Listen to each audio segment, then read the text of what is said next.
Case દાખલ ઠીક છે.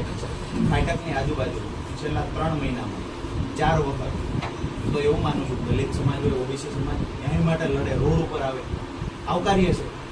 ફાટક આસપાસમાં 3 થી 4 વખત રેલવે રોકવામાં આવ્યું, ફાટક આસપાસમાં રોડ ચક્કાજામ કરવામાં આવ્યું. કાંઈ પણ અનિશ્ચિત ઘટના ઘટે અથવા કોઈએ કાયદો હાથમાં લીધો હોય અથવા તો તંત્રની લાપરવાહી છે જેના કારણે પોલીસ અને સામાન્ય લોકો વચ્ચે ઘર્ષણ થઈ. સીધી વાત એ છે ત્યાં ગુનો દાખલ ન થાય, અહીંયા થાય છે. આનું ફોટા બી આપી શકો, પુરાવા બી આપી શકો. ભાજપના નેતાએ ચક્કાજામ કર્યો કેમ બીજી વસ્તુ જવાબ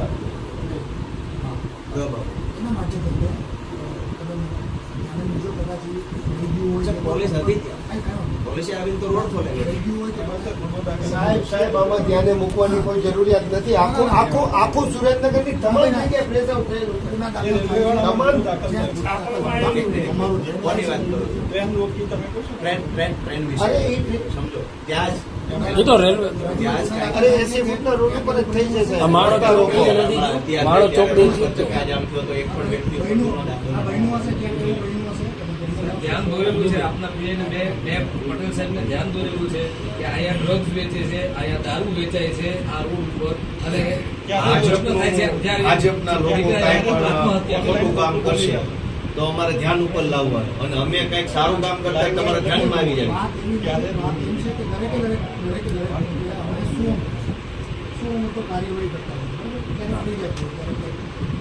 કેવી રીતે મેં પોલીસમાં કેવી રીતે રહી જાય? આજ સોશિયલ મીડિયા જમાનો, તમારી પોલીસ સોશિયલ મીડિયા જોવે છે કે નહીં? કંઈ પણ બનતું હશે તમારી પોલીસ નહીં જોતી હોય? ક્યાં રીલ આવીને કયો વિડીયો આવ્યો?